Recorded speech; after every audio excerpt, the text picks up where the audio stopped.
নমস্কার। আজকে বেহালা বিবেকানন্দ পাঠচক্রের পক্ষ থেকে আমাদের মাসিক অনলাইন পাঠচক্রে সবাইকে স্বাগত জানাচ্ছি। এবারের পাঠচক্র আমরা নিবেদিত করেছি মহীয়সী দেবী ভগিনী নিবেদিতার উদ্দেশ্যে। আমরা জানি ভগিনী নিবেদিতার সম্বন্ধে কিছু বলা মানে আমাদের পক্ষে ধৃষ্টতা, কারণ আপনারা সবাই তার সম্বন্ধে কম বেশি অবগত আছেন। তাকে রবীন্দ্রনাথ বলেছিলেন লোকমাতা, অরবিন্দ বলেছিলেন শিখাময়ী, আর শিল্পী অবনীন্দ্রনাথ তাকে বলেছিলেন তিনি যেন চাঁদের স্নিগ্ধ আলো। আর সর্বোপরি তার গুরু স্বামী বিবেকানন্দ তাকে আশীর্বাদ করেছিলেন এই বলে যে হও তুমি সেবিকা বান্ধবী মাতা ভারতের তরে। এই মহান নারী ভগিনী নিবেদিতার আগামী 28-এ মানে 3 দিন পরেই অক্টোবর তার 159তম জন্মদিন আসছে আর কি, 3 দিন বাদে। আমরা সেই জন্য আজকে এই পাঠচক্রটি তার উদ্দেশ্যে, তার স্মৃতির প্রতি আমাদের শ্রদ্ধাঞ্জলি হিসেবে নিবেদন করছি। আমাদের দুর্ভাগ্য যে ভগিনী নিবেদিতাকে, যার কর্মক্ষেত্র ছিল কলকাতায়, আমরা বিশেষত বাঙালিরা এখন সেইভাবে তাকে চিনে উঠতে পারিনি। কারণ যদি চিনে উঠতে পারতাম তাহলে এই ভগিনী নিবেদিতার জন্মদিন এবং এই মাসেই তার দেহত্যাগের দিনও গেছে 13ই অক্টোবর, সেটি সর্বত্র অন্তত বিদ্যালয় মহাবিদ্যালয় বা শিক্ষায়তনগুলোতে যথাযোগ্য মর্যাদায় পালিত হতো। কিন্তু বললাম যে আমাদের দুর্ভাগ্য, আমরা বাঙালিরা এটা মেনেই নিতে হবে যে অত্যন্ত অকৃতজ্ঞ। তাই যিনি বাংলা তথা ভারতবর্ষকে তার সমস্ত উজাড় করে দিয়েছিলেন, তাকে আমরা প্র্যাকটিক্যালি ভুলে গেছি। তা আমাদের পাঠচক্রের ক্ষুদ্র প্রচেষ্টা যে আমাদের সেই মহীয়সী আত্মার স্মৃতিকে শুধু জাগরুক করে রাখা নয়, তার আদর্শকে নিজেদের জীবনে রূপায়িত করে চলার পথে হিসেবে আমরা যেন তার পথে চলতে পারি, সেই চেষ্টা আমাদের সফলতা দিক। আজকে আমাদের পরম সৌভাগ্য যে এবারে পাঠচক্রে উপস্থিত আছেন প্রখ্যাত নিবেদিতা গবেষক এবং Ramakrishna Mission Institute of Culture গোলপার্কের centre for Indological studies and research আছে, তার সিনিয়র রিসার্চ অ্যাসোসিয়েট বাগ্মী, এবং বিভিন্ন পত্রপত্রিকায় তার নিবেদিত সম্বন্ধে লেখা গবেষণা সবকিছু বাঙালির যে মানে অভাব তাকে বোঝার, সেটাকে ভুলিয়ে দিতে নিরলস চেষ্টা করে যাচ্ছেন। তা আমাদের এই আজকের অনুষ্ঠানে প্রথমে আমরা একটু উদ্বোধনী সঙ্গীতের ব্যবস্থা করেছি, তারপরে শ্রদ্ধেয় বক্তার বক্তব্য থাকবে, এবং তারপরে আমরা 10-15 মিনিটের একটু সময় কালখণ্ড রেখেছি, যেটি যে আজকের বিষয় রাখা হয়েছে যে নিবেদিতার দৃষ্টিতে ভারতবর্ষ, সেই বিষয়ের উপরে একেবারে পিন পয়েন্ট করে যাকে বলে, এবং যে বক্তব্য নিবেদিত হবে, তার উপরে প্রশ্ন উত্তরের একটি কার্যক্রম হবে।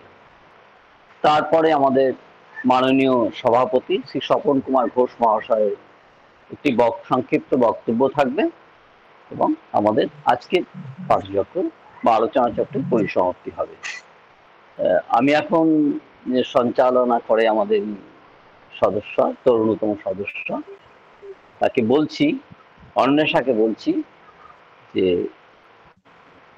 নমস্কার, সকলকে জানাই শুভ সন্ধ্যা। বেহালা বিবেকানন্দ পাঠচক্র আয়োজিত মাসিক অনলাইন আলোচনা চক্রে আপনাদের সকলকে স্বাগত জানাই। প্রত্যেকবারের মতো আজও আমরা সমবেত হয়েছি। এতক্ষণ আমরা শুনলাম আজকে আমাদের বিষয় ভগিনী নিবেদিতার দৃষ্টিতে ভারতবর্ষ। আজকে আমরা মহীয়সী নারী তথা সংস্কারক ভগিনী নিবেদিতাকে নিয়ে আলোচনা করছি, কারণ তার প্রয়াণ দিবস ও জন্মদিবস এই মাসেই। তাই বিলম্ব না করে আজকের আলোচনা সভা আমরা শুরু করছি। প্রথমেই আমাদের মধ্যে উদ্বোধনী সঙ্গীত পরিবেশন করবেন বিশিষ্ট সঙ্গীত শিল্পী শ্রীমতী তুহিনা পুততুণ্ড মহাশয়া। নমস্কার। আজ আমি এই পাঠচক্রে উপস্থিত থেকে নিজেকে ধন্য মনে করছি। আজ সম্বন্ধে আজ শুনতে পাবো ম্যাডাম পূর্বা ম্যাডামের কাছ থেকে। তার আগে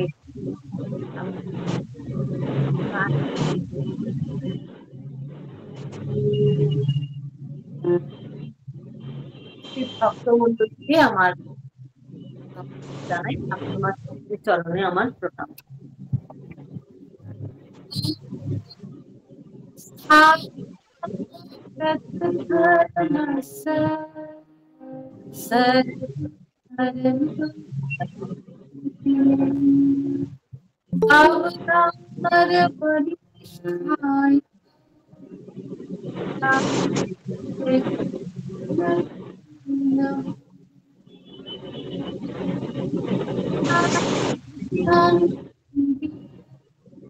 राम कृष्ण जगत गुरु पाद पद्मे तयोश्रित्वा प्रणमामि मुहुर्मुहुः। नमस्ते अतिराजाय विवेकानन्द सूरये सच्चित् सुख स्वरूपाय स्वामिने तापहां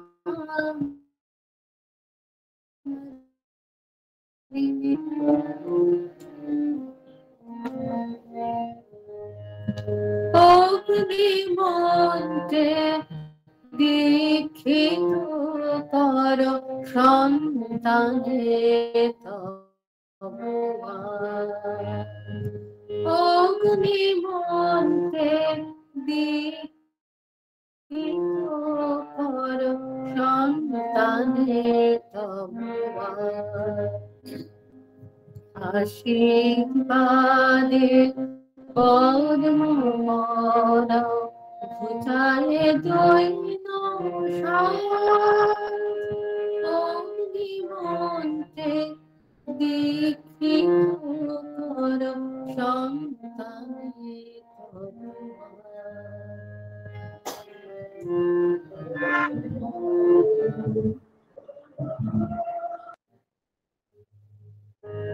তপ্ত করমারিদয় রুধে দূর করে দাও প্রীতি অশ্রুনে।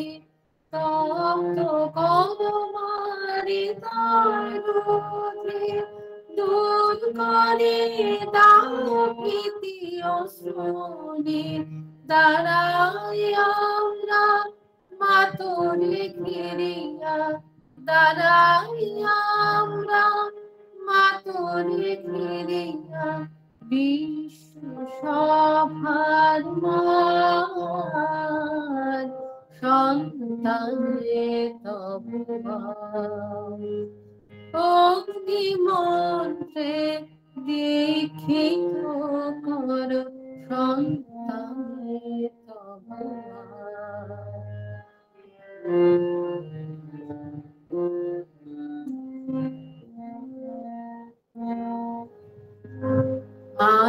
মানুষামরা নহি তোমারিন তুমি যার মা সে কি কোদিন মানুষামরা নহি তোমারিন তুমি যার মা সে কি কোদিন তবে কেন মিছে পড়ে থাকা পিছে তবে কেন মিছে পড়ে থাকা পিছে কেন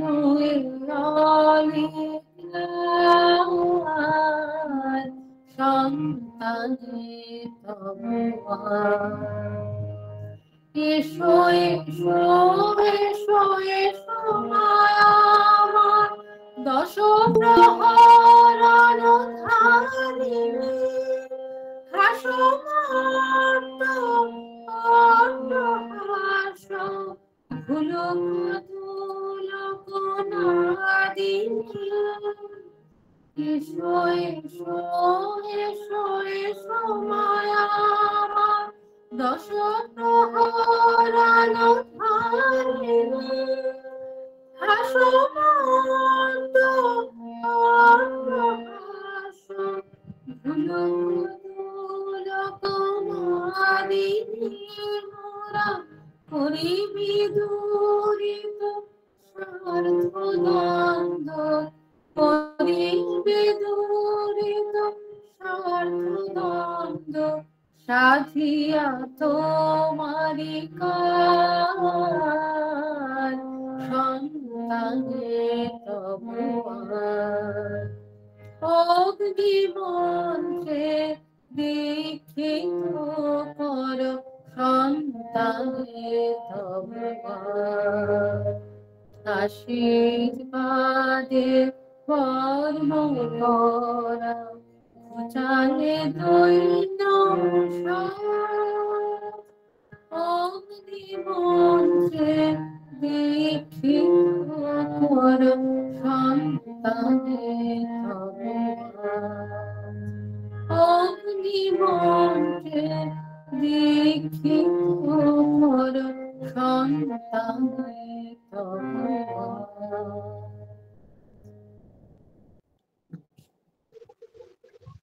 অনেক ধন্যবাদ। আমরা শুনলাম উদ্বোধনী সঙ্গীত। এবার আমরা আজকের আলোচনা সভার মূল পর্বে চলে যাব। আজকে আমাদের মধ্যে উপস্থিত রয়েছেন doctor Purba Sengupta, senior research associate, centre for Indological studies and research, Ramakrishna Mission Institute of Culture, Golpark. আমরা আজকে ডক্টর পূর্বা সেনগুপ্তর কাছ থেকে শুনে নেব ভগিনী নিবেদিতার দৃষ্টিতে ভারতবর্ষ এই বিষয়ে কিছু কথা। তারপরেই আমরা প্রশ্নোত্তর পর্ব শেষ করে সভাপতির বক্তব্যের মাধ্যমে আজকের আলোচনা সভা সম্পন্ন করব। আমাদের বক্তাকে অনুরোধ করছি তার বক্তব্য শুরু করার জন্য। জননীং শারদাং দেবীং রামকৃষ্ণং জগদ্গুরুং পাদপদ্মে তয়ো শ্রিত্বা প্রণমামি।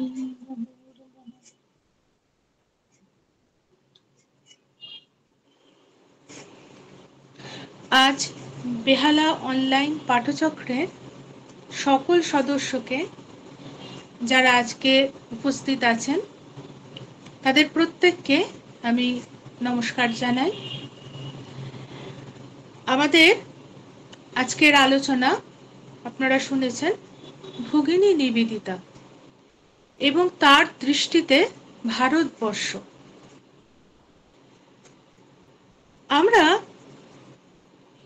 দেখি এক্ষুনি সুপ্রিয় বাবু যেটি বললেন, নিবেদিতা সম্বন্ধে আমরা আমাদের কৌতূহল কম, আমাদের জানার ইচ্ছা কম। আমরা তাকে একটি স্কুল প্রতিষ্ঠার মধ্যে বেঁধে রেখেছি। ভগিনী নিবেদিতা কে ছিলেন? না, তিনি বাগবাজারে একটা স্কুল তৈরি করেছিলেন, কিন্তু আসলে একদমই তা নয়। সিস্টার নিবেদিতার যে কর্মপরিধি, যে ব্যাপ্তি, যে বিস্তার, যে গভীরতা, সে সম্বন্ধে আমরা কিন্তু খুব কম জানি। আজকের আলোচনা সূচনাতে আমার একটা কবিতার কথা খুব মনে পড়ছে। আমরা আধুনিক কবিতা যারা পড়েন তারা জানেন আনন্দগোপাল সেনগুপ্ত একজন খুব বড় কবি ছিলেন। কিছু বছর হলো তিনি আমাদের ছেড়ে চলে গিয়েছেন। ওনার লেখা একটি কবিতা আছে নিবেদিতাকে নিয়ে। সেই কবিতার নামটি হলো মহাজন। কবিতার প্রথম লাইনটি হলো, শ্বেত শুভ্র এক মোমবাতি জ্বলছে আমি দেখি। আমার কাছে এই মহাজন কবিতার নামকরণটি খুব তাৎপর্যপূর্ণ বলে মনে হয়। মহাজন আমরা কাদের বলি? দুভাবে আমরা মহাজন কথাটিকে ব্যবহার করি। একটি হচ্ছে মহৎ জন, যিনি মহৎ। আবার দ্বিতীয় অর্থ হলো মহাজন যাদের কাছে আমরা অর্থ ধার নিই। আমরা বলি না মহাজনের কাছে ঋণ রয়েছে। এই দুই অর্থেই নিবেদিতাকে তিনি ব্যবহার করেছেন। ভগিনী নিবেদিতা মহৎ জন। একদিকে মা বলছেন, যে হয় মহাপ্রাণী তার জন্য কাঁদে সুপ্রাণী। যে হয় সুপ্রাণী তার জন্য কাঁদে মহাপ্রাণী। আমাদের অন্তরটা কিন্তু সত্যি সত্যি কেঁদে ওঠে না নিবেদিতার জন্য। আমরা তাকে একটুখানি আমাদের আন্দোলন থেকে সরিয়ে রেখেছি। আর দেখি তার কাছে তিনি মহাজন, কারণ তার কাছে আমরা ঋণী। কি হিসাবে ঋণী? তিনি আমাদের বিবেকানন্দকে চিনিয়েছেন, তিনি আমাদের ভারতবর্ষকে চিনিয়েছেন। ভারতবর্ষকে তিনি কিভাবে চিনিয়েছেন এ কথাটি যদি আমরা সরাসরি কাউকে প্রশ্ন করি, তো তার কাছ থেকে উত্তর আসবে যে তিনি স্বামী বিবেকানন্দের সঙ্গে যখন পরিভ্রমণে গিয়েছিলেন হিমালয়ের পর্বতে এবং নানা স্থানে ভারতবর্ষের তার যে জার্নি ছিল, স্বামীজি সিস্টারকে নিয়ে যে গিয়েছিলেন, তার মধ্যে দিয়ে তিনি যে ভারতবর্ষকে চেনেছিলেন, সেই ভারতবর্ষকে চেনার কথাই বুঝি আমরা বলছি। কিন্তু আমরা দেখব স্বামীজি চলে যাবার পর ভগিনী নিবেদিতার ভারতবর্ষকে যে চেনা এবং সেটা যে মুখে ব্যক্ত করা এবং লেখা, সেটি কিন্তু একটা অত্যাশ্চর্য পর্যায়ে চলে গিয়েছিল। আমরা তার জীবনের মধ্যে যদি ঠিকভাবে প্রবেশ করি তাহলে দেখব ঊনবিংশ শতাব্দীর নবজাগরণের পুরোধা পুরুষ বলে আমরা যাদেরকে চিহ্নিত করি, সে রাজা রামমোহন রায় থেকে স্বামী বিবেকানন্দ পর্যন্ত, ঠিক সেই রকমই ভগিনী নিবেদিতা ভারতবর্ষের নবজাগরণের একজন উল্লেখযোগ্য ব্যক্তিত্ব। এটি আমাদের কিন্তু স্বীকার করতেই হবে। তার চলন ছিল, তার পরিব্যাপ্তি ছিল, তার কাজের পরিব্যাপ্তি ছিল সর্বত্র।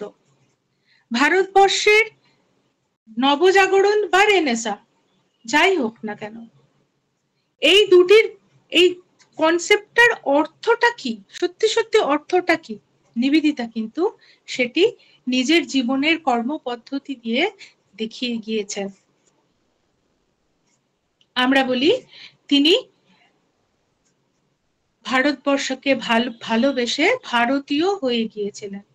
নিশ্চয়ই তিনি ভারতীয় হয়েছিলেন, কিন্তু তার থেকেও বড় কথা, তিনি ভারতের সঙ্গে যেন মিশে গিয়েছিলেন।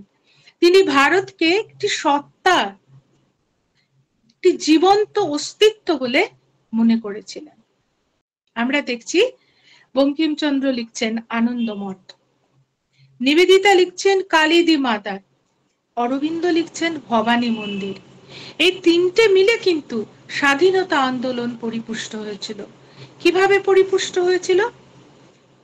দেশকে মাতা রূপে বন্দনা করার জন্য। আমরা সেই দিকে যাব না, জাতীয় আন্দোলনের নিবেদিতার ভূমিকা কতখানি সেটি অত্যন্ত বড় একটি বিষয়, আমি সেদিকে এগোবো না। আমি শুধু ভারতবর্ষ সম্বন্ধে নিবেদিতা কি বলেছেন, এবং শুধুমাত্র তিনি কি আবেগ প্রবণ হয়ে কতগুলি কথা বলেছেন তা কিন্তু নয়, তার একটা তীক্ষ্ণ বৈজ্ঞানিক বিশ্লেষণ পদ্ধতি ছিল।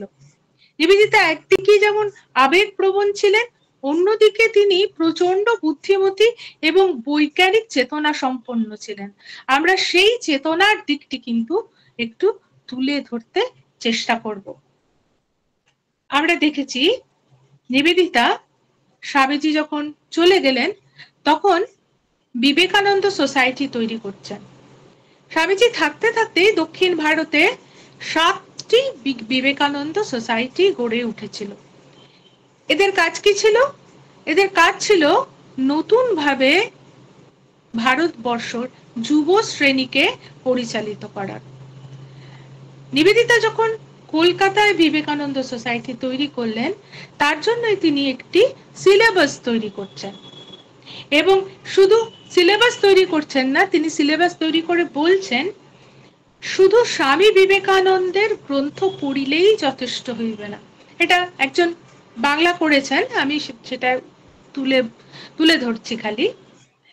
পৃথিবীর প্রাচীন যুগের বিভিন্ন দেশের ইতিহাস পড়িয়া মনের মধ্যে একটি ইতিহাস বোধ, হিস্টোরিক্যাল সেন্স জাগ্রত করিতে হইবে। স্পেন্সার, লুবাক, টেইলর, পিস্কে এবং ক্লড এইরূপে পাঠ শেষ করিয়া যদি আমরা স্বামীজির গ্রন্থ পাঠ করি, তবেই আমরা মানুষ বিবেকানন্দকে পরিপূর্ণ রূপে দেখিতে পাইব। তিনি স্বামীজিকে বোঝার জন্য এত বড় একটা লিস্ট দিচ্ছেন। পৃথিবীর ইতিহাস বুঝলে তবেই আমরা স্বামী বিবেকানন্দকে বুঝতে পারবো। কেউ একজন বলেছিলেন, আমার এক্ষুনি ঠিক মনে আসছে না, শেক্সপিয়ারকে যেমন কয়েকটি মহাদেশ দাবি করে যে শেক্সপিয়ার তার দেশের লোক, ঠিক তেমনি ভাবে স্বামী বিবেকানন্দকেও দাবি করবে একদিন অনেকগুলি মহাদেশ যে তিনি আমাদের দেশের মানুষ। নিবেদিতার কথার মধ্যে দিয়ে আমরা যেন তারই ইঙ্গিত পাই। তিনি স্বামীজিকে এমন ভাবে দেখেছিলেন, আমরা তো জানি স্বামীজির কমপ্লিট ওয়ার্কস এর ভূমিকা তিনি লিখেছেন, যে ভূমিকাটি না পড়লে আমরা ঠিক ভাবে তার বাণী রচনার মধ্যে কমপ্লিট ওয়ার্কসে যা বলেছেন স্বামীজি সেটি ঠিক ভাবে বুঝতে পারবো না।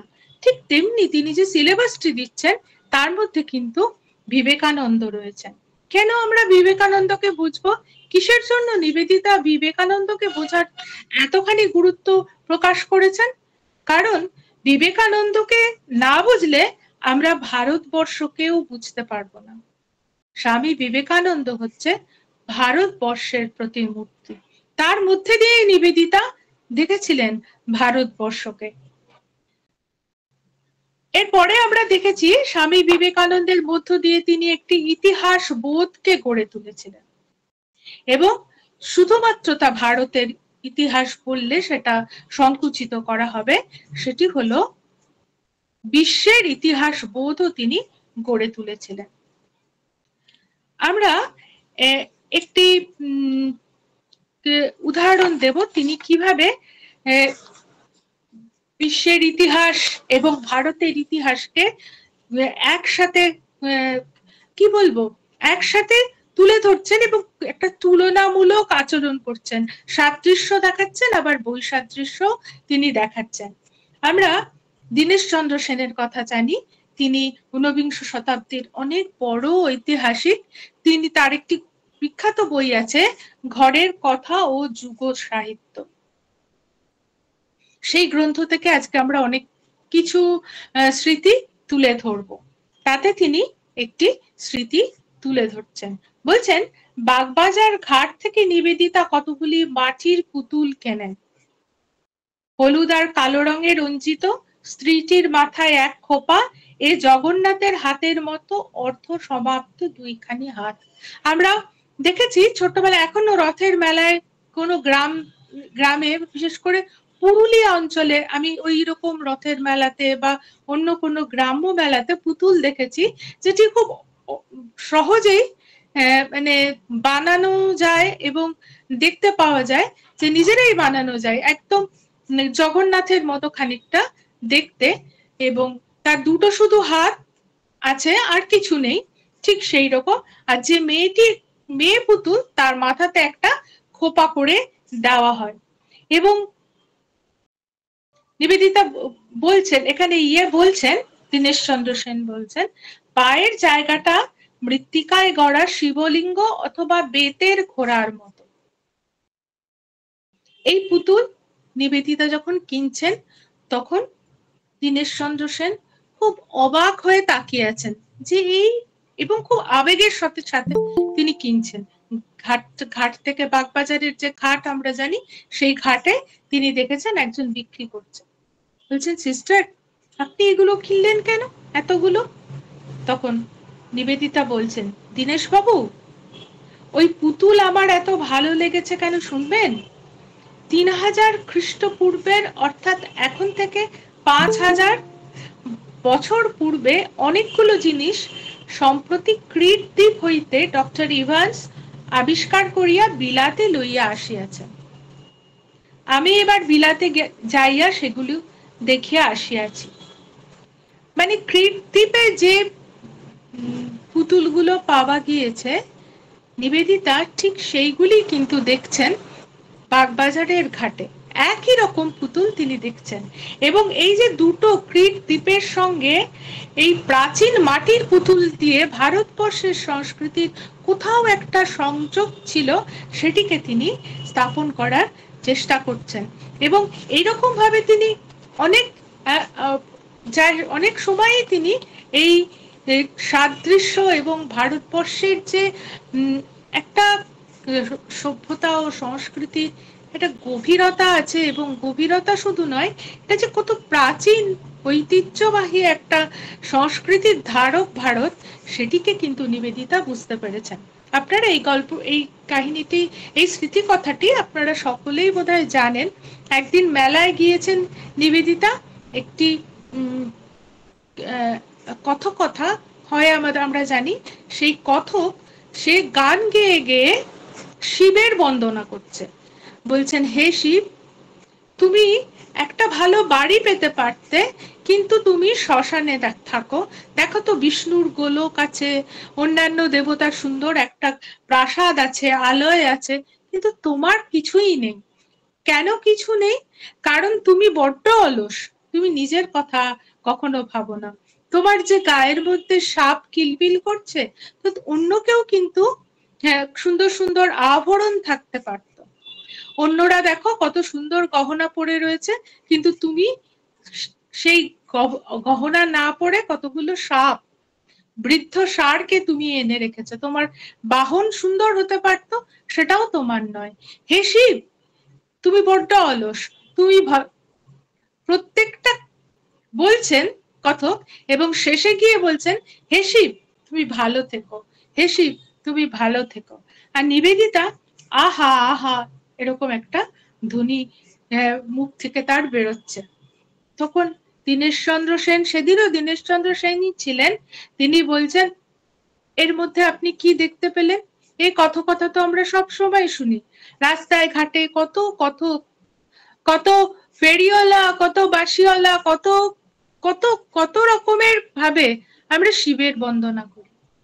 তখন নিবেদিতা বলছেন, তুমি বুঝতে পারলে না সেন, এর ভেতরে কি আছে? সমগ্র জগৎ এবং সমগ্র জগতের অন্যান্য ধর্ম ঈশ্বরকে বলছেন দুহাত তুলে, হে ঈশ্বর, আমাকে ভালো রেখো। একমাত্র ভারতবর্ষ এবং হিন্দু ধর্মই বলে, হে ঈশ্বর, তুমি ভালো থেকো। এই যে পার্থক্যটা ভারতবর্ষের, এই যে অরিজিনালিটি, মৌলিকত্ব, এটিকে কিন্তু নিবেদিতা কি আশ্চর্যভাবে তুলে ধরেছিলেন, ধারণ করেছিলেন। এটা একটা অবাক লাগে। তিনি স্বামীজিকেই বা কতদিন চিনেছিলেন, অনেক দিনের তাদের পরিচয় ছিল এমনটা তো নয়, কিছু দিনের মধ্যে, কয়েক বছর। তার মধ্যেও তো কতবার স্বামীজি অন্য জায়গায় গিয়েছেন, নিবেদিতা একাকী ছিলেন। কিন্তু কি করে তিনি এত দ্রুত স্বামীজিকে বুঝতে পারলেন? নিবেদিতা ভুবনেশ্বরী দেবীকে বলছেন যে স্বামীজি যে স্বয়ং শিব আমি বুঝেছি। তো সেটা নিয়ে আশ্চর্য হচ্ছেন সকলে যে নিবেদিতা কি করে বুঝলেন এত দ্রুত। কিন্তু নিবেদিতার এই ধারণ ক্ষমতা ছিল, কারণ তিনি এসেছিলেনই তো সেই রকম কাজ করার জন্য। তিনি মানস কন্যা হয়ে এসেছিলেন, সেই জন্য তিনি ভারতবর্ষকে চিনেছিলেন যেমন, ঠিক তেমনি তিনি তার আগে তিনি স্বামীজিকে চিনেছিলেন। এটা কখনোই ভুললে চলবে না। নিবেদিতার ভারত চেতনা সমৃদ্ধ হয়েছিল, পরিপুষ্ট হয়েছিল স্বামী বিবেকানন্দের মতো আচার্যের পায়ের তলায়। স্বামীজি তাকে যেভাবে দেখিয়েছিলেন তিনি কিন্তু ঠিক সেইভাবেই, সেই আঙ্গিকে, সেই পদ্ধতিতে, যদি আমি আপনাকে খুব গবেষণার তাত্ত্বিক কথাটি বলি যে মেথডোলজিটা কি ছিল, তাহলে দেখব স্বামীজি যে মেথডোলজি ফলো করেছেন এবং যেভাবে তিনি বলেছেন কোনো তাত্ত্বিক ক্ষেত্র, সিস্টার কিন্তু ঠিক সেই পদ্ধতিতেই আলোচনা করেছেন। এটা একটা অদ্ভুত, মানে গুরু এবং শিষ্যার মধ্যে, কন্যার মানস কন্যার মধ্যে একটা আশ্চর্য মিল আমরা দেখতে পাই। নিবেদিতা অনেকগুলি বই লিখেছেন একদম ভারতবর্ষ সম্পর্কে। Footfalls of Indian history, wave of Indian life এর মধ্যে অন্যতম।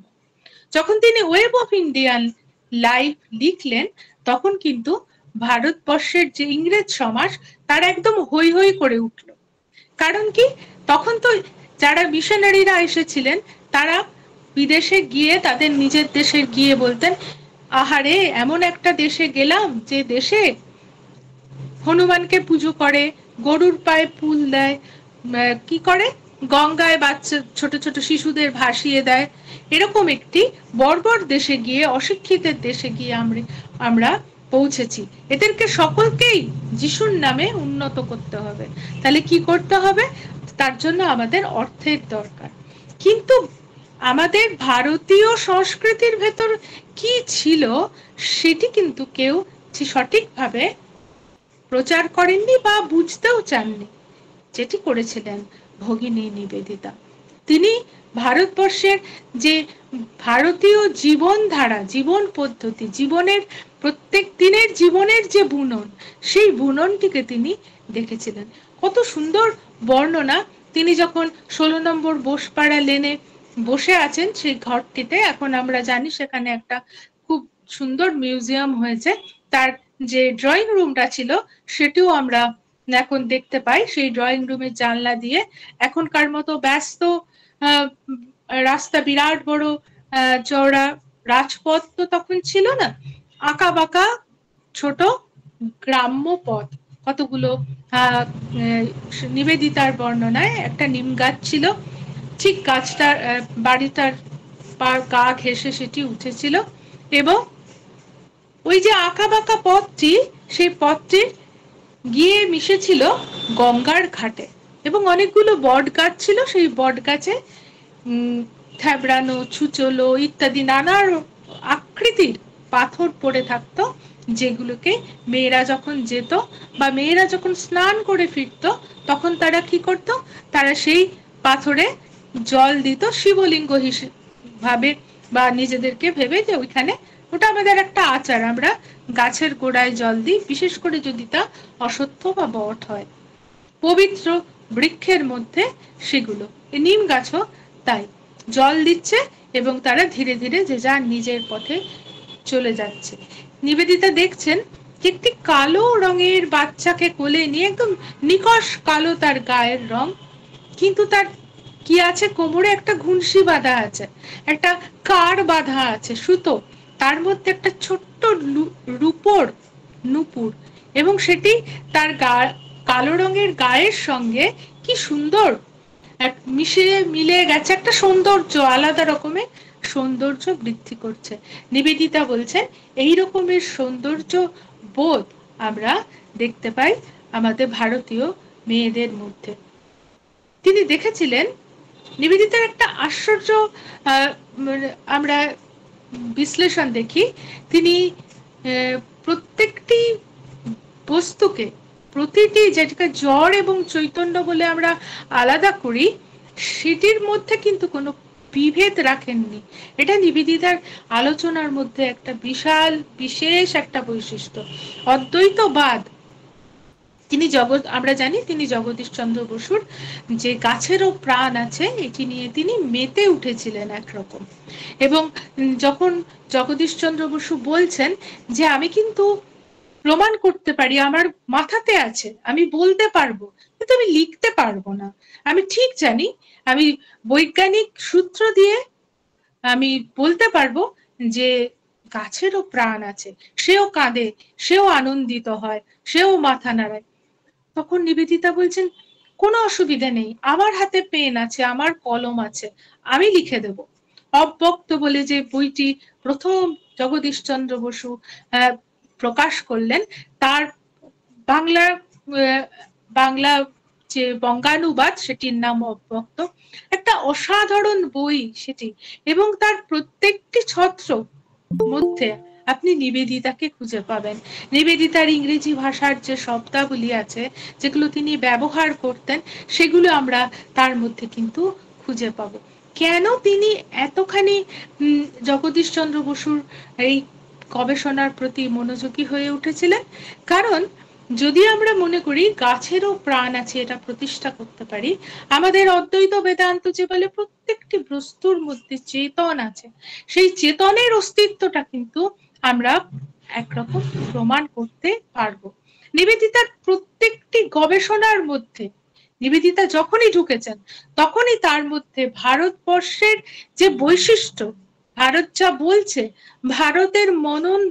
ভারত যা মনন করেছে, মুনি ঋষিদের প্রতিষ্ঠিত সত্যটিকে আবার প্রমাণ করার একটা দায় প্রচন্ড রকম নিজের কাঁধে যেন তিনি এই দায়টি নিয়ে নিয়েছেন এবং সেটিকে তিনি প্রতিষ্ঠা করার জন্য উন্মত্ত হয়ে উঠতেন। এবং আমি জানি না, আপনারা এখন তো অনেক লাইব্রেরিতে প্রবাসী এখনো অ্যাভেলেবল পাওয়া যায়। প্রবাসী পত্রিকা যদি আপনারা কখনো পুরনো দিনের দেখেন, তখন দেখবেন যে তার ভেতরে আছে নিবেদিতা প্রবাসী পত্রিকার সম্পাদক রামানন্দ চট্টোপাধ্যায়, তাকে তিনি সঙ্গী করেছেন এবং রামানন্দ চট্টোপাধ্যায়কে বলছেন তোমাকে এগুলোকে ছাপতে হবে। এবং তিনি ওই যে দেখাচ্ছেন জগদীশচন্দ্র বসু, তিনি ফরিদপুরের একটা খেজুর গাছকে নিয়ে তিনি ফিল্ড স্টাডি করেছেন। সেই খেজুর গাছটি কি করত, সেই খেজুর গাছটি যখনই সন্ধে হতো বা গ্রামের মেয়েরা যখন শঙ্খধ্বনি করত, শাঁখে ফু দিত, তখন খেজুর গাছটি ধীরে ধীরে ধীরে ধীরে একটুখানি আনত হতো, একটু নিচে নেমে যেত। ওই নিচে নামতে নামতে তার গড়নটাই ওই রকম হয়েছিল। ঠিক ওই টাইমটি নিয়ে জগদীশচন্দ্র বসু ওটি পরীক্ষা করেছিলেন এবং সেই গাছটি সহ শুধুমাত্র প্রবাসী পত্রিকাতে কিন্তু প্রকাশ করা হয়েছিল যে এটি জগদীশচন্দ্র বসুর বৈজ্ঞানিক সত্য আবিষ্কারের একটি পর্যায়। এবং সবকিছুর মধ্যে নিবেদিতা হাত ছিল। নিবেদিতা কিন্তু দেখিয়ে দিয়েছিলেন যে কিভাবে জগদীশচন্দ্র বসু তার নিজের যে গবেষণা সেটিকে প্রতিষ্ঠা করতে পারবেন। আমরা জানি রামানন্দ চট্টোপাধ্যায় একটি বিশেষ ব্যক্তিত্ব এবং ভারতের যে নবজাগরণ, তার সঙ্গে নিবেদিতা ইতালির নবজাগরণটিকে খুব বিশেষভাবে ফলো করেছিলেন এবং সেটিকে অনুধাবন করে তিনি দেখেছিলেন ইতালির যখন নবজাগরণ হলো, আমরা তো জানি ক্রুসেড, যেটি খ্রিস্ট জেরুজালেম যখন তুর্কিদের অধীনে হলো, সেই যিশুর জন্মস্থান অধিকারের জন্য 200 বছর যুদ্ধ হয়েছিল এবং এটাকে বলা হয় পৃথিবীর ইতিহাসে ক্রুসেড বলে চিহ্নিত করা হয়। এই ক্রুসেডের ফলে ইতালির নবজাগরণ হয়েছিল এবং এই নবজাগরণের একটি বৈশিষ্ট্য ছিল যে খ্রিস্ট জীবনের যত গুরুত্বপূর্ণ ক্ষণ আছে সেটিকে বড় বড় পেইন্টাররা, বড় বড় আর্টিস্টরা, পৃথিবী বিখ্যাত লাস্ট সাপার ইত্যাদি যে বিখ্যাত যে পেন্টিং গুলো আমরা জানি সেগুলো তারা এঁকেছিলেন। নিবেদিতা চেয়েছিলেন ভারতীয় যে নবজাগরণ তাতে তার মধ্যে কি হোক, রামায়ণ মহাভারতের যে কাহিনীগুলো রয়েছে সেইগুলো কোনো না কোনো আর্টিস্ট আঁকুক এবং সেটি সেইখানে কোথায় প্রকাশ করবেন সেটি রামানন্দ চট্টোপাধ্যায়ের প্রবাসী পত্রিকায় প্রকাশিত হবে। তিনি যখন রামানন্দ চট্টোপাধ্যায়কে তিনি কিন্তু কনভিন্স করালেন এবং রামানন্দ চট্টোপাধ্যায় একটা অসাধারণ ব্যক্তিত্ব ছিলেন, তিনি কিন্তু বুঝলেন এবং প্রকাশ করতে শুরু করলেন। সবাই তখন বলল যে আপনি এত দাম দিয়ে এত খরচ করে আপনি আর্ট পিস গুলো ছাপছেন, আপনার তো কাগজ লাটে উঠবে। তবুও কিন্তু রামানন্দ চট্টোপাধ্যায় আর্থিক ক্ষতির সম্মুখীন হবেন এই আশঙ্কায় সরে আসেননি, তিনি চালিয়ে গিয়েছেন এবং অত্যধিক সুন্দর সুন্দর ছবি, মূল্যবান ফটো পেইন্টিং আমরা কিন্তু প্রবাসী পত্রিকার মধ্যে পাই। আবার আমরা দেখছি যে এটা আমরা ওসি গাঙ্গুলির কথা জানি, অর্ধেন্দু গাঙ্গুলির কথা, এবং তিনি তার একটা বই আছে, তিনি সেই বইতে লিখছেন যে রাধা কুমুদ মুখোপাধ্যায় বলে একজন সমাজ বিজ্ঞানী ছিলেন, রাধা কমল মুখোপাধ্যায়, রাধা কুমুদ মুখোপাধ্যায়, এরা দুই ভাই ছিলেন এবং এই দু ভাই বিখ্যাত সমাজ বিজ্ঞানী ছিলেন। এবং রাধা কুমুদ মুখোপাধ্যায় ইন্ডিয়ান শিপিং এর ওপর একটা বই আছে, সেই বইটি এখনো মানে তার সমতুল্য কোনো বই এখনো হয়নি ইন্ডিয়ান শিপিং এর উপর। ওসি গাঙ্গুলি বলছেন এই গ্রন্থটি লেখা হয়েছিল নিবেদিতার অনুপ্রেরণায়, কিন্তু নিবেদিতা বলেছিলেন কখনোই যেন সেটি প্রকাশিত না হয়। এবং কেন তিনি ইন্ডিয়ান শিপিং এর উপর এতখানি গুরুত্ব দিয়েছিলেন, কারণ কার্ল মার্কস বলছেন যে ভারতের এখন ফিউডালিজম আছে, এখনো ক্যাপিটালিজমে আসেনি, কিন্তু ভারত যে ব্যবসা বাণিজ্যে উন্নতি করে অনেক আগে ক্যাপিটালিজমের যে পর্যায়টি সেটিকে অতিক্রম করে গেছে, এইটি বোঝাবার জন্য নিবেদিতা এই ইন্ডিয়ান শিপিং এর ওপর গবেষণাকে তিনি গুরুত্ব দিয়েছিলেন। আজকে আমাদের সময় প্রায় শেষ হয়ে আসছে, সুতরাং আমি আজকে একটি বিশেষ বিষয়ে আপনাদেরকে একটুখানি আলোকপাত করি, সেটি হচ্ছে নিবেদিতার একটি ফিল্ড স্টাডি। সেটি আমাদের খুব কাছের একটি মন্দিরকে নিয়ে। মন্দিরটি হলো খড়দা বা খড়দহের শ্যাম সুন্দরের মন্দির। আমরা জানি নিত্যানন্দ এবং শ্রী চৈতন্য এবং প্রভু নিত্যানন্দ এই দুজনের যে লীলা ষোড়শ শতাব্দীর, এটা বাংলার আরেক নবজাগরণ, এই নবজাগরণের কালে অনুষ্ঠিত হয়েছিল। সেখানে কিন্তু শ্রী চৈতন্যদেব যখন নিত্যানন্দ মহাপ্রভুকে বললেন যে তুমি সংসার করো বলে তিনি সাউথে চলে গেলেন, সাউথ ইন্ডিয়া চলে গেলেন এবং দক্ষিণ ভারতে প্রচার করতে গেলেন, এবং নিত্যানন্দ প্রভু বাংলায় এসে তিনি প্রচার করতে আরম্ভ করলেন। নিত্যানন্দ প্রভুর জীবনে এই শ্যাম সুন্দর মন্দির বা খড়দা অঞ্চলটি প্রতিষ্ঠিত হয়েছিল। আমরা দেখছি যে studies from an eastern home গ্রন্থে নিবেদিতা লিখছেন অ্যান ওল্ড কলেজিয়েট ভিলেজ, একটি প্রাচীন জ্ঞানপীঠ, এটি উনি বলতে যাচ্ছেন একটা গ্রাম কিন্তু সেটি জ্ঞানপীঠ। আমরা জানি ভারতবর্ষের যে সমাজ বিবর্তন তার মধ্যে বৌদ্ধ ধর্ম এবং তার যে প্রভাব, এটিকে স্বামীজি বলছেন বৌদ্ধ বিপ্লব। এই বৌদ্ধ ধর্ম যখন একদম শেষ তলানিতে গিয়ে ঠেকেছিল, তখন ভিক্ষু আর ভিক্ষুণীদের মধ্যে ন্যাড়া নেড়ির দল সৃষ্টি হয়েছিল। তখন এই ন্যাড়া নেড়ির দলকে নিত্যানন্দ মহাপ্রভুর ছেলে বীরভদ্র নিজেদের বৈষ্ণব ধর্মে স্থান দিয়েছিলেন। স্থান দিয়ে তারা আবার হিন্দু ধর্মের স্ট্রাকচারে ফিরিয়ে এনেছিলেন। এবং এই ঘটনাটি ঘটেছিল এই খড়দার শ্যাম সুন্দর মন্দিরের যে আঙিনা, সেখানে সেটি ঘটেছিল। নিত্যানন্দ মহাপ্রভুর জীবনের দিকে আমরা যাচ্ছি না। মহাপ্রভুর পর বীরভদ্র বা বীরচন্দ্র, তার সন্তান, একমাত্র ছেলে, তিনি কি করছেন সেটি এখানে বলা হয়েছে। নিবেদিতাকে বলছেন দীনেশচন্দ্র সেন, এবং যবে থেকে নিবেদিতা শুনেছেন তবে থেকে কিন্তু তিনি এই জায়গাটিকে দেখবার জন্য ব্যস্ত হয়েছেন। তিনি বলছেন এই জায়গাটার নাম হওয়া উচিত ছিল বৌদ্ধ ধর্মের সমাধি ক্ষেত্র। এবং তিনি খুব সুন্দর সুন্দর দীনেশচন্দ্র সেন বর্ণনা করছেন। নিবেদিতারও বর্ণনা আছে, অপূর্ব সুন্দর বর্ণনা। তাদের দুজনের বর্ণনার মধ্যে একটা পার্থক্য আছে। নিবেদিতা বলছেন একটা বর্ষার দিন আমরা চললাম নৌকো করে খড়দার উদ্দেশ্যে। দীনেশচন্দ্র সেন বলছেন সেই দিনটি ছিল বসন্তকালের একটি দিন। কিন্তু নিবেদিতা বলছেন যে না, বর্ষা ছিল, টিপটিপ করে বৃষ্টি পড়ছিল, আমরা অনেক ভিজে গিয়েছিলাম। নিবেদিতা গেলেন, আমি আপনাদের একটুখানি পড়ে শোনাচ্ছি, আপনাদের আশা করি খুব ভালো লাগবে। বেলা 3টার সময় খড়দহের ঘাটে পৌঁছিলাম। একজন মেম সাহেব ও সঙ্গে 2 বাঙালি ভদ্রলোককে ঘাটে নৌকা লাগাইতে দেখিয়া কর্মহীন পল্লীর লোকেরা কৌতূহলে মরিয়া যাইতেছিল। দীনেশচন্দ্র সেন গিয়েছিলেন, আর গিয়েছিলেন তার সাথে গণেন মহারাজ। আপনারা জানেন মায়ের বাড়িতে গণেন মহারাজ ছিলেন, তিনি গিয়েছিলেন।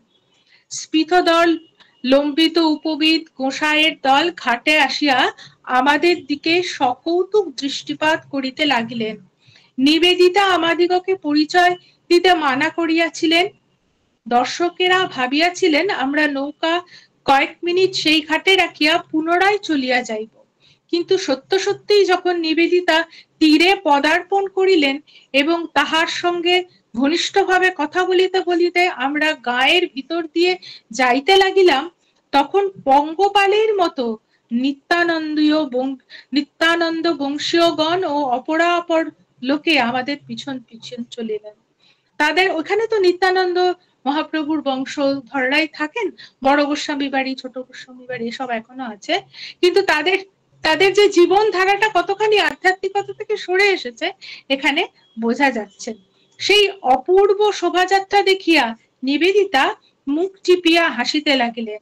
অনুসরণকারীদের মধ্যে কেহ কাশিয়া কাশিয়া মনোযোগ আকর্ষণ করিতে লাগিলেন, কেহ লম্বদরটি হেলাইয়া বক্র দৃষ্টি দ্বারা আমাদিগকে আপ্যায়িত করিলেন, কেহ গামছা কানি দিয়া মুখ মুছিয়া যৎপর নাস্তি সাহসের সহিত আমাকে জিজ্ঞাসা করিলেন, মহাশয় ইনি কে? এরা তখন কিছু বলছেন না দীনেশচন্দ্র সেন কিংবা গণেন মহারাজ, কারণ বারণ করেছেন নিবেদিতা। নিবেদিতা কি করলেন? শ্যামসুন্দরের মন্দির সংলগ্ন নাট মন্দিরে দাঁড়াইয়া যখন সোপনাবলীর উপর হ্যাটটি খুলিয়া রাখিয়া নিবেদিতা প্রণাম করিলেন, তখন সেই বৃহৎ জনতা মুগ্ধ ও বিমূঢ় হইয়া পড়িল। এটি স্বামীজি শিখিয়েছিলেন নিবেদিতাকে। কালিদি মাদার বক্তৃতা হবে কালীঘাটে, স্বামীজি বলছেন তুমি যাবে, তোমার বন্ধুরা যাবে, যেতে হবে, মাটিতে বসতে হবে এবং খালি পায়ে যেতে হবে। গিয়েছেন অমরনাথে, সবাই আছেন নিজের মতো, কিন্তু সেই বরফের উপর দিয়ে নিবেদিতাকে স্বামীজি হাঁটিয়ে তিনি গিয়েছেন সাধুদের সেই কুঠিয়াগুলোতে, যেখানে কি করে সাধুরা থাকেন, কি করে সাধু সেবা করতে হয় তা তিনি দেখিয়েছেন। এটা স্বামীজির একদম প্রত্যক্ষ শিক্ষা ছিল। তিনি নিজের হ্যাটটি খুললেন, খুলে প্রণাম যখন করলেন তখন সকলে মুগ্ধ বিমূঢ় হয়ে পড়ল। এটা কিন্তু স্মরণে রাখতে হবে, তখনও দেশ পরাধীন। পুরোহিতকে কিছু দক্ষিণা দেওয়াতে তিনি এত আপ্যায়িত হইলেন যে তৎক্ষণাৎ আমাদের অনুরোধে নিত্যানন্দ প্রভুর হস্তলিখিত ভাগবত ও তাহার ভগ্ন যষ্টিটি আনিয়া দেখাইলেন। আমরা তাহা লইয়া আসিয়া নিবেদিতাকে সেই মন্দিরের বাহিরে দেখাইলাম। পুঁথি ও লাঠির উদ্দেশ্যে প্রণাম করিয়া তিনি 5টি টাকা দক্ষিণা দিলেন। তখনকার দিনের 5 টাকা কিন্তু কম নয়। কি দেখালেন? নিত্যানন্দ মহাপ্রভুর হাতে লেখা পুঁথি ভাগবত রয়েছে এবং তার একটা ভাঙা লাঠি। আমি জানি না আপনারা জানেন কিনা, নিত্যানন্দের 20 বছর পরিব্রজার কাল ছিল। এত বড় পরিব্রাজক জীবন কারণ নেই, অনেক বড় পরিব্রাজক জীবন ছিল তার। তিনি যে লাঠিটি নিয়ে ওই পরিব্রজায় ছিলেন, তিনি যখন শুনলেন যে শ্রী চৈতন্য তাকে আদেশ দিলেন সংসার করার জন্য, তখন তিনি মনের দুঃখে ক্ষোভে লাঠিটি ভেঙে ফেলেছিলেন। সেই লাঠিটি এখনো আছে শ্যামসুন্দরের মন্দিরে। পুরোহিত আনন্দে গদগদ হইয়া একটি শিরোপা আনিয়া নিবেদিতাকে মাথায় ধারণ করিতে বলিলেন। আমাদের মন্দিরের মধ্যে শিরোপা জিনিসটি খুব গুরুত্বপূর্ণ। আমরা দেখি বিভিন্ন মন্দিরের মধ্যে এটি থাকে। দেবী যেটিকে ব্যবহার করেন ঠিক সেই রকমই কিছু তার বস্ত্র মাথায় বেঁধে দেওয়া হয়। নিবেদিতা কি করলেন? তখন হ্যাটটি হাতে লইয়া, নিজের যে হ্যাট পরেছিলেন, মাথার টুপিটা, এটা হাতে নিয়ে নিবেদিতা নিজের শিথিল করবী ও শিথির মূল পর্যন্ত জড়াইয়া রক্ত বস্ত্রটি ধারণ করিলেন। উপস্থিত ব্যক্তিরা তখন আনন্দের হরিধ্বনি করিয়া উঠিলেন। একজন অগ্রসর হইয়া বলিলেন, এই শিরোপা অতি মূল্যবান পদার্থ। শ্যামসুন্দরের মন্দিরে এই শিরোপা মাথায় পরিতে পারিলে এককালে রাজারাও ধন্য হইতেন। আমরা আপনাকে কম গৌরব দিলাম মনে করিবেন না, এটা একটা মস্ত বড় গৌরব। তবে আপনি কে, এইবার পরিচয় দিয়া আমাদের কৌতূহল নিবারণ করুন। তাহার ইঙ্গিতে আমিও গণেন বলিলাম, ইহার অপর পরিচয় আপনারা কি চিনিবেন? ইনি জনৈক ইংরেজ মহিলা, হিন্দু ধর্ম গ্রহণ করিয়া রামকৃষ্ণ মঠে আশ্রয় লইয়াছেন। একজন বলিলেন, তবে কি ইনি নিবেদিতা? তখন আর গোপন করা চলে না। হিন্দুর দলের মধ্যে কাহারো কাহারো চোখে জল আসিল। কেহ বা ভক্তিতে গদগদ কণ্ঠ হইলেন, কেহ বা 2 হাত জোর করিয়া নিবেদিতাকে নমস্কার করিলেন। নিবেদিতা সবিনয়ে বিদায় চাহিলে পুরোহিত বলিলেন, সেও কি হয়, প্রসাদ পাইয়া যাইতে হইবে।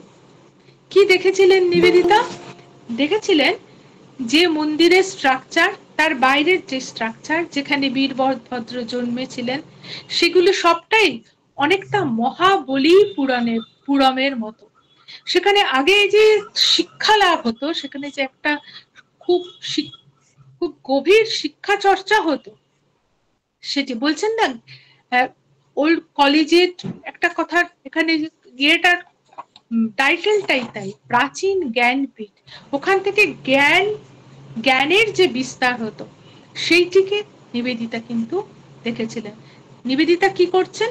ওর মধ্যে একটা জায়গায় বসে তিনি উপস্থিত যারা ছিলেন, নিত্যানন্দ বংশীয় যারা ছিলেন, তাদের কাছ থেকে তিনি কিছু ইন্টারভিউ নিচ্ছেন, নিয়ে তিনি লিখছেন, নোট করছেন। এবং তার সঙ্গে তিনি কি বলছেন? তার সঙ্গে তিনি বলছেন, কি অদ্ভুত কাণ্ড না, আমরা সেই লাঠিটিকে দেখলাম, যে লাঠিটি কি করেছিলেন নিত্যানন্দ মহাপ্রভু, ভেঙে ফেলেছিলেন, ক্ষোভে দুঃখে ভেঙে ফেলেছিলেন। এই লাঠিটি তিনি কত জায়গায় তার সঙ্গী হয়েছিল, কত স্মৃতি এই লাঠিটির সঙ্গে জড়িয়ে আছে, আমরা কিন্তু সেটি স্পর্শ করতে পারলাম। নিবেদিতার মধ্যে আমরা কিন্তু এটি দেখি। একদিকে তিনি এক বৈজ্ঞানিক গবেষক, তার মধ্যে বিজ্ঞান চেতনা রয়েছে, বৈজ্ঞানিক পদ্ধতি তিনি অনুসরণ করছেন, কিন্তু সেটি তাকে খুব যে কি বলবো, খুব যে রুক্ষ করছে, খুব যে একটা কাঠিন্য দিচ্ছে সেটা নয়। তিনি সেটাকে কি করছেন, একটা মধুরতা মাখিয়ে তিনি পরিবেশন করছেন। একদিকে তিনি কি করছেন, একটা বৈজ্ঞানিক পদ্ধতি যেমন তিনি অনুসরণ করছেন, সঙ্গে সঙ্গে কিন্তু একটি গবেষকের দৃষ্টিভঙ্গির মধ্যে যে মানবিক আবেদন দরকার, সেই মানবিক আবেদনটিকেও কিন্তু তিনি প্রয়োগ করছেন। নিবেদিতার এরকম অনেক অনেক লেখা আছে, কারণ আমরা নিবেদিতার কমপ্লিট ওয়ার্কস তো পড়ি না, নিবেদিতার কমপ্লিট ওয়ার্কসটা আমরা তুলেই রেখে দিই, সেই জন্য আমরা সেটি জানি না। নিবেদিতার কমপ্লিট ওয়ার্কস কিন্তু একটা অসাধারণ মানে রত্ন খনি বলতে যেটা বোঝায় তাই। ছোট ছোট কাহিনীর মাধ্যমে তিনি কত কিছুই না বলেছিলেন। তার একটি দ্য কাপ বলে একটি ছোট্ট পিস আছে, তিনি লিখছেন যে একটা ভাঙা কাপ, অনেকগুলো কাপের মধ্যে একটা ভাঙা কাপ, এবং আমরা জানি যে সে কাপ বলছে যে হ্যাঁ, এই ভাঙা কাপটি ঈশ্বর গ্রহণ করেছেন, কারণ তিনি গ্রহণ করেন। যে দুর্বল, যে পদদলিত, যে সব থেকে পিছনে পড়ে থাকে, তারই হাতটি তিনি ধরেন। সেই শত ভাঙার দাগওয়ালা যেটা পুরনো কাপ তুমি জানবে, তাকেই তিনি ধরেছেন। এবং নিবেদিতা যখন তার ক্রেডল টেলস অফ হিন্দুইজম লিখছেন, পুরাণ কথা, সেই পুরাণ কথাগুলির মধ্যে কিন্তু নিবেদিতা, যেমন তিনি যোগিনবার কাছে রামায়ণ মহাভারতের গল্প শুনছেন, টেক্সটটা শুনছেন, সঙ্গে সঙ্গে তিনি কথা যেগুলো ছিল সেগুলোকেও কিন্তু গুরুত্ব দিয়েছেন। আজকে আমাদের সময় শেষ হয়ে গেছে, আমি বোধহয় একটু বেশি সময় নিয়ে নিলাম, সুতরাং আর আমি বেশি আর এগোবো না, কারণ এগুলো এটা শেষ হবে না। শুধুমাত্র নিবেদিতার যে ভারত চেতনা, সেই ভারত চেতনাকে উল্লেখ, চেতনার যে মৌলিকতা তার মধ্যে রয়েছিল, সেই ভেতরে সেটিকে একটুখানি শুধু আমি আপনাদের কাছে উল্লেখ করব। নিবেদিতা ধ্রুব চরিত্র লিখছেন, লিখছেন ধ্রুব বেরিয়ে যাচ্ছে, গৃহত্যাগ করছে, বলছেন লাস্ট একটা পা সে বাইরে দিয়েছে এবং সঙ্গে সঙ্গে পিছনে ফিরে দেখছে মা ঘুমিয়ে আছে। তখন সে নারায়ণকে বলছেন, হে নারায়ণ, আমি আমার মায়ের সমস্ত ভার তোমাকে দিলাম। তারপরে দুটো পাই বাইরে রাখছেন, গৃহের বাইরে দিয়ে বলছেন আকাশের দিকে হাত তুলে, হে নারায়ণ, এবার আমি আমার সমস্ত ভার তোমায় দিলাম। নিবেদিতা স্বামীজিকে নিজের গুরু করে, আচার্য করে তিনি এই ভারতবর্ষে এসেছিলেন। তিনি ভারতকে দেখেছিলেন স্বামীজির মধ্যে, আবার স্বামীজির মধ্য দিয়ে তিনি ভারতকে চিনেছিলেন। তার চেনা সার্থক হয়েছিল, কারণ তিনি দেখেছিলেন ভারতবর্ষ শুধুমাত্র একটা ইট কাঠ পাথরের একটা ভৌগোলিক অবস্থান নয়, এটির একটি আত্মা আছে, যে আত্মা সর্বক্ষণ বলে এখানে নয়, এখানে নয়, অন্য কোথা, অন্য কোনোখানে। এই স্পিরিটটিকে নিবেদিতা ধরতে পেরেছিলেন। আপনাদের সকলকে আমার অনেক শুভেচ্ছা, নমস্কার। আমরা সমৃদ্ধ হলাম ডক্টর পূর্বা সেনগুপ্ত ম্যাডামের এই মহামূল্যবান বক্তব্যের মাধ্যমে। ভগিনী নিবেদিতা আমাদের কাছে অনেকটাই অজানা, তাকে আরো কিছুটা চিনতে ও জানতে পারলাম, ও ভবিষ্যতে আরো জানতে আমাদের অনুপ্রেরণা যোগাবে এই বক্তব্য। এবার আমরা চলে যাচ্ছি আমাদের প্রশ্নোত্তর পর্বে।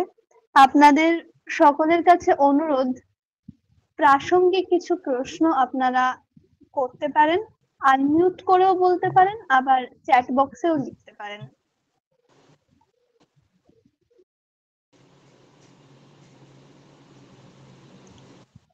একজন একজন করে আপনারা প্রশ্ন করুন। আমি কি প্রশ্ন করতে পারি? হ্যাঁ, নিশ্চয়ই পারেন। আচ্ছা, আমার বক্তব্য হচ্ছে, নিবেদিতা যেভাবে ভারতবর্ষকে দেখেছিলেন, আমরা সেভাবে নিবেদিতাকে কেন দেখতে পেলাম না? কেন আমাদের এই এত ঔদাসীন্য নিবেদিতার ব্যাপারে? দেখুন, নিবেদিতার সম্বন্ধে কেন আমাদের এত ঔদাসীন্য, সেটি আমরা আমাদেরকে বুঝতে গেলে সত্যি কথাই আমাদের নিজেদেরকে দিকেই তাকাতে হবে। কারণ এই কিছুদিন আগেই আমরা দেখেছিলাম যে আমাদের বিদ্যা মন্দিরের নতুন একটা উইং হয়েছে, পোস্ট হাউস ক্যাম্পাস। সেখানে নিবেদিতা পড়ানো হবে বলে একটি কোর্সে অ্যাডভার্টাইজমেন্ট দেওয়া হয়েছিল। কিন্তু আমাকে ক্লাস নেবার জন্য বলেছিলেন, যিনি মহারাজ আছেন। তো কিছুদিন পরে আমি শুনলাম যে যতজন আমরা ছাত্র হলে কোর্সটা চালানো যাবে সেরকম কেউই আসেননি বা এনরোলমেন্ট হয়নি। আসলে আমি প্রথমে বললাম না, আমরা সিস্টার নিবেদিতাকে একটা স্কুলের মধ্যে বেঁধে রেখেছি। আমাদের এটাই ধারণা যে সিস্টার নিবেদিতা কে ছিলেন না, তিনি স্বামীজির মানসকন্যা ছিলেন, তিনি নারী শিক্ষার জন্য এসেছিলেন এবং তিনি কি করেছেন, একটা স্কুল করেছিলেন। সেটা খুব ভালো স্কুল এখন। কিন্তু নিবেদিতার থেকেও সিস্টার ক্রিস্টিন কিন্তু এই স্কুলের সঙ্গে বেশি যুক্ত ছিলেন। নিবেদিতার যে কার্য পদ্ধতি, কার্যধারা, এবং তিনি নিজেকে এত ছড়িয়ে দিয়েছিলেন না, কারণ 17 নম্বর বোসপাড়া লেনে ভারতবর্ষের রেনেসার উল্লেখযোগ্য ব্যক্তিত্ব গোটা ভারতের এমন কেউ নেই যে সেখানে আসেননি। এই সমস্ত কার্য পদ্ধতিগুলোকে কিন্তু আমরা কখনো ঠিক মতো করে বুঝতে চেষ্টা করি। ওই জন্য নিবেদিতা আমাদের কাছে একটি আমাদের শেখার জায়গায় আসেনি। সুতরাং আমরা পড়িও নি ঠিক মতো করে নিবেদিতা। আর দ্বিতীয় হলো, নিবেদিতা ইংরেজি খুব কঠিন, সেটাকেও পড়তে গেলে হয়তো ঠিক মতো তার ভেতরে যেতে পারেনি। তার একটা বঙ্গানুবাদ হওয়া খুব দরকার, তো সেটাও ঠিক মতো করে পড়া হোক, এখনো পর্যন্ত হয়নি, হয়তো হবে। এরকম একটা ভার্সেটাইল ব্যক্তিত্ব, তাকে আমরা বুঝতে পারলাম না, চিনতে পারলাম না এখনো, এটাই আশ্চর্য। হ্যাঁ, আশ্চর্য তো বটেই, এবং এটি একটি আমাদের কাছে একটা অন্যায়। আমরা এখনো ঋণী থেকে গেছি তার, এখনো ঋণী থেকে গেছি। উনি শুধু স্কুল নয়, উনি বাংলাদেশের বিপ্লবী আন্দোলনকে এগিয়ে নিয়ে গিয়েছিলেন। বিপ্লবী আন্দোলনে তার ভূমিকা তো একটা বিরাট পর্যায়। সেই বিরাট পর্যায়ে শুধুমাত্র ভারত স্বাধীন করার কথাই তো তিনি ভাবেননি, ভারতবর্ষকে একটা জায়গায় তার নিজের চেতনাকে, আমরা পাই না, ঠাকুর বলছেন একটা সাম্প্রদায়িকার থেকে নেওয়া একটা গল্প, যে সেই একটা ছাগলের পালে একটা বাঘ প্রসব করেছিল, তারপরে অনেকদিন পরে একটা বাঘ এসে দেখলো যে একটা বাঘ, তো সে নিয়ে পুকুরের মধ্যে প্রতিবিম্ব দেখিয়ে বলছে, দেখ তোরও যেমন হাড়ির মতো মুখ, আমারও তেমনি হাড়ির মতো, আমারও যেমন তোরও তেমনি হাড়ির মতো। উনি সেই প্রতিবিম্ব আমাদেরকে মিরর করা প্রতিবিম্বটা দেখিয়ে দিলে, তোমরা এই তোমাদের ভেতরে এই জিনিসটি, কিন্তু আমরা সেটা দেখিনি, আমরা সেটা বুঝতে পারিনি এবং এখনো বুঝি না। হ্যাঁ, সেটা হয়ে গেল, তাও বুঝি না। ধন্যবাদ, ভালো লাগলো। চ্যাট বক্স থেকে একটি প্রশ্ন আছে, ভাস্কর বাবু লিখেছেন, স্বামীজির স্বপ্নের ভারত কি আজকে সার্থক, নাকি স্বামীজির স্বপ্ন আজও স্বপ্নই রয়ে গেছে? স্বপ্ন হচ্ছে এমন একটা জিনিস, সেটা কখন যে সার্থক হবে না সেটা আমরা জানি না। যখন সার্থক হবে তখন আর এই প্রশ্নটা থাকবে না, তখন আমরা বুঝতেই পারবো যে হ্যাঁ সার্থক হয়েছে। আর কারোর কি কোনো প্রশ্ন আছে? তাহলে করতে পারেন, না হলে আমরা অনুষ্ঠানের একদম শেষ পর্বে চলে যাব। আসলে সার্থক নিজেদেরই করতে হবে, নিজেদেরই হতে হবে, সেটা আমরা ভুলে গেছি, এই হচ্ছে মুশকিল। সবাই মিলে সচেতন হলে ধীরে ধীরে হতে হবে নিশ্চয়ই। হ্যাঁ, স্বামীজি তো বলছেন জাগরণ হচ্ছে ধীরে ধীরে, খুব ধীরে, আরো তাড়াতাড়ি হওয়া উচিত ছিল নিবেদিতার মতো ব্যক্তিত্বকে জানতে। আমরা ভাবতেই পারবো না এখন যে কিভাবে উনি জীবন কাটিয়েছেন। হ্যাঁ, না আমাদের অনুষ্ঠানের একদম শেষ পর্বে চলে যাচ্ছি। আমাদের সভাপতিকে অনুরোধ করব তার বক্তব্য দিয়ে আজকের আলোচনা সভা শেষ করার জন্য। আচ্ছা, কেউ একজন বললেন বোথ হাউস ক্যাম্পাসে অনলাইন না অফলাইন? না, অফলাইন। অনলাইন আছে বলে আমি জানি, অফলাইন পড়ানো হয় অনেক সময় অনলাইনে, কিন্তু দুটো মিশিয়ে আছে বলে আমার ধারণা। আপনারা একটু ফোন করে নেবেন বোথ হাউস ক্যাম্পাস, ওরা বলে দেবে।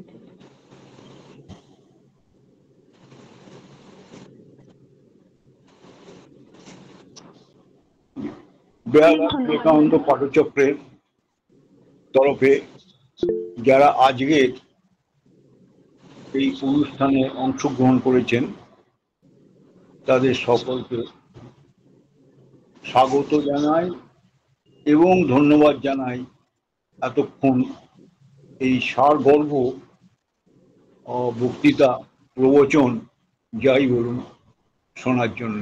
আমরা মন্ত্রমুগ্ধ হয়ে বিভোর হয়ে এই বক্তব্য শুনছিলাম, যেটা অনেক বই ঘেঁটে অনেক পড়াশোনা করলে জানা যায়।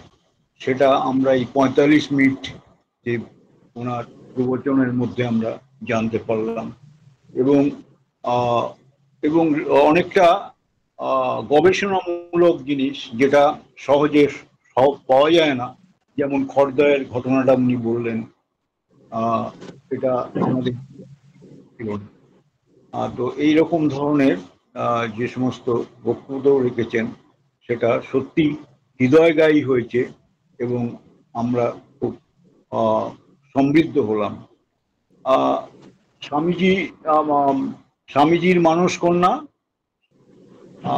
ভগিনী নিবেদিতা, যিনি ভারতবর্ষকে ভালোবেসেছিলেন, ভারতবর্ষের জন্য প্রাণপণ উত্থান করেছেন এবং ভারতবর্ষের নারী শিক্ষা শুধু নয়, নবজাগরণের অগ্রদূত এবং বিপ্লবী আন্দোলনেও উৎসাহদাতা। এবং যে কারণে হয়তো ওনাকে রামকৃষ্ণ মিশন থেকে আপাতদৃষ্টিতে সম্পর্ক ছিন্ন করতে হয়েছিল এবং উনি বিপ্লবীদের যেমন স্বামীজির বাণী বিপ্লবীদের কাছে এক পাথেয় ছিল, তেমনি অ্যাক্টিভলি একদম সক্রিয়ভাবে উৎসাহ দিয়েছিলেন আমাদের ভগিনী নিবেদিতা।